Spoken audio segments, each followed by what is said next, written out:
Welcome to Woman to Woman, where nothing is off limits. And every conversation brings us one step closer to healing, becoming, and thriving. And I'm so glad you are here. Let's talk. Let's start here because you can't heal what you don't understand. Nobody wakes up one day and decides, I'm going to carry everything and never complain about it. That identity was handed to us. Some of us inherited it from a grandmother who buried a husband on a Friday and was back at work on Monday. Some of us built it ourselves in a boardroom, in marriage, in church, because somewhere along the way, we learned that being needed was safer than being seen. And I know this isn't just theory for me. I saw it in my own great-grandmother. Always the one showing up for our child, and then our child's children. No rest. I watched it repeat in my grandmother, and then in my mother. Same pattern. Always the one who showed up. Always the one who pushed our own feelings aside so everyone else's feelings could come first. Carrying everyone's weight except our own. Running on empty, burning out, and still somehow find the strength to keep doing it. And you know what? I caught myself in that same web, doing exactly what I watched them do, without even realizing I was doing it, until one day I said, enough is enough. There's actually a name for this pattern, and it's not just a family thing. It's been studied. A nursing researcher named Dr. Woods-Giscombé sat with Black women and listened to their stories. And back in 2010, she gave this pattern a name, the Superwoman Schema. What she found was a cultural mandate, this pressure to always look strong, hide what you are really feeling, refuse to be vulnerable, keep succeeding no matter what's stacked against you, and keep helping everyone else, even when it costs you. And here's the piece that stayed with me. It didn't come out of nowhere. It grew out of generations of stress from being both Black and a woman in a world that gave us every reason to be strong, just to survive. Some of us were even handed the Proverbs 31 woman, the one who rises while it's still night, who walks with willing hands, beautiful woman, but we only got handed half of her. We got the label. Nobody handed us the honor that was supposed to come with it. So when I say the strong woman identity, I'm not talking about a personality trait. I'm talking about an inheritance, a survival tool passed down like a family recipe, except nobody ever told us. It came with an expiration date. Before we talk about the cost, we have to agree on where it came from. It was never weakness that made you this way. It was survival. The question we are building towards is, what happens when the thing that once saved you starts to cost you? But being the strong one doesn't just mean you carry more. It means slowly people stop asking how you are doing. Think about it. When was the last time someone asked you how you were really doing and actually waited for the answer? Not the quick, how are you at the door. I mean, really asked. A lot of us can't remember because we trained people not to ask. We said, I'm fine, so many times, so convincingly that they believed us and they stopped checking.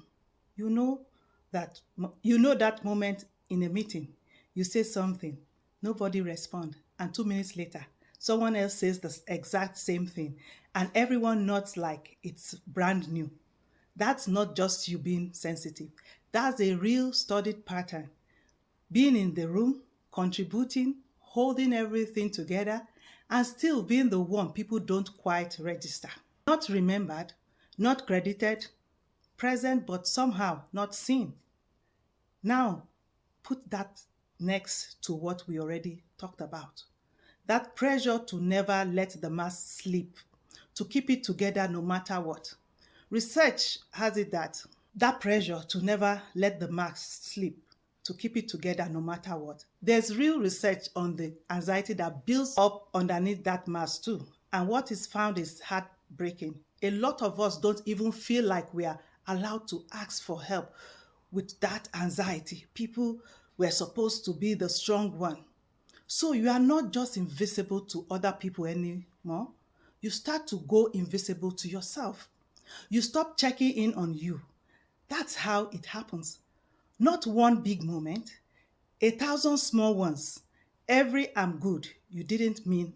Every time you swallowed what you needed so the room could stay calm. Every time you were the one holding everyone together and nobody thought to ask who was holding you. Emotionally invisible isn't about disappearing. It's about being so reliably strong that people forget you are a person who gets tired too. Now, here's what nobody tells you about carrying it all. Your body keeps the receipt, even when your mouth says, "I'm fine." You know that feeling. You finally sit down at the end of the day, and out of nowhere, your shoulders are up by your ears. Your jaw is tight, your stomach in knots, and you didn't even notice it happening. That's not random.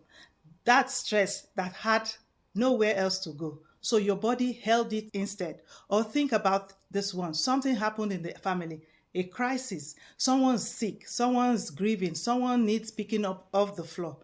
And there you are, calm voice, steady hands, making the calls, holding everyone together while your own heart is racing so hard you can feel it in your ears. Nobody in that room knows because you don't let them see it. You just keep functioning. And this isn't just a feeling. It's actually been studied in a big way. A public health researcher looked at why Black women's body were aging faster than the years on their birth certificate, showing up with health problems in their 30s and 40s that you would expect to see decades later. What she found was that carrying constant stress, the kind that comes from always being the strong one, always holding it together, never getting to fully breathe, actually wears the body down at a cellular level. Over years, quietly, she called it weathering, like a rock worn down by years of exposure. So when I say the strong woman identity has a cost, I don't just mean emotionally. I mean your blood pressure, your sleep, your immune system.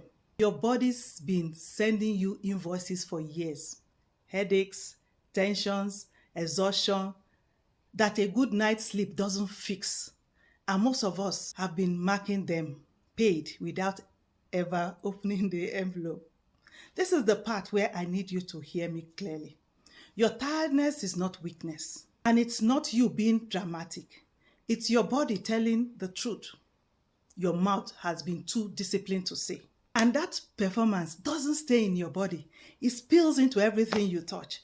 Your marriage starts to feel less like a partnership and more like a shift you clock into. You are managing him too. His moods, his needs, on top of everything else, because somewhere along the way, strong started meaning you do not need anything back.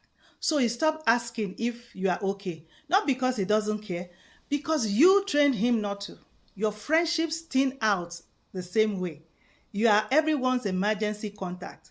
Nobody's confidant. People call you when their world is falling apart and go quiet when yours is. And your kids are watching all of it. You think you are teaching them strength. Half the time, you are teaching them to hide. They are learning that love means performing, that rest is something you earn after everyone else is fine first. And one day, they will do exactly what you did because you were the example. Just like I learned from my mother, my grandmother, my great-grandmother. Here's the part that gets me every time. Somewhere in all that performing, you lose track of who you are outside the role. Ask a woman who she is, and she'll tell you what she does for everyone else. Ask her what she wants, and she'll go quiet. Not because she doesn't have an answer, but because nobody's asked her that in a long while. She genuinely doesn't know. Strength was supposed to protect your family, Instead, performing it around the clock has quietly cost you the very relationships it was meant to protect. Continuing straight through into the thorn where they start redefining strength. So if that's the cost, what do we do instead? Because I'm not here to tell you to stop being strong. I'm here to help you redefine what strength even means. Real strength was never supposed to mean carrying it alone. Somewhere we swapped the definition. We started calling isolation independence and calling exhaustion dedication. But think about the strongest woman you know personally.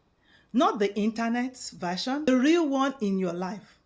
I bet she's not the one who never needed anybody. She's the one who knew when to ask.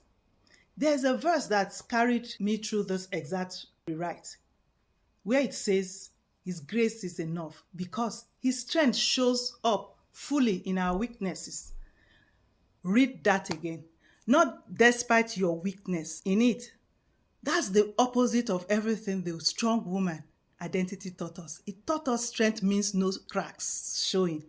Grace says the cracks are where the help gets in. Here's a small real example. A woman I know, brilliant, holds a whole household together, started doing one thing differently. When someone asks, how are you? Instead of the automatic, I'm fine, busy but good, she would pause and actually answer. Sometimes the honest answer was, I'm tired. I don't want to talk about it right now, but thank you for asking. That's it. That's the whole shift. Not a breakdown, not a confession, just truth in a normal sized dose. Redefining strength without guilt starts as small as that. It's not resigning from your life. It's not finally putting some of the weight down and trusting that you are still you without it. Bring it all the way home. So let's make this real. Not a 5-year healing plan. Just where you start today, this week. First, practice answering honestly, even in small doses. You don't have to unload your whole story every time someone asks how you are doing. Start with the version from earlier. Honestly, I'm tired. One true sentence is enough. That's the muscle. You are not used to doing it. Second, pick one thing this week that you let someone else carry. Just one. The school pickup, the dinner, the emotional check-in with a friend who always calls you first. Let someone show up for you instead, even if it feels unfamiliar, even if you have to sit on your hands to not take it back. Thirdly, notice your body's invoices and actually open them. That tight jaw, that headache, that stomach in knots. Instead of pushing through it, pause and ask, what have I been holding that I haven't said out loud? You don't need to be perfect. You don't need a perfect answer. You just need to stop ignoring the question and give yourself permission to rest before you've earned it. Not after the to-do list is done, because it's never done. Rest as a decision, not a reward. None of this makes you less strong. It makes you sustainable. The strong woman identity got you through a lot. I'm not asking you to throw it away. I'm asking you to finally let it rest too. You don't have to keep proving you can carry it all. You already know you can. The real question now is, do you still want to? I'll leave you with that question. Thank you for spending this time with me. If today's conversation spoke to your heart, share it with another woman who needs to hear it. Remember, healing is possible, becoming is lifelong, and you don't have to walk this journey alone. Until next time, keep healing, keep becoming, and keep striving.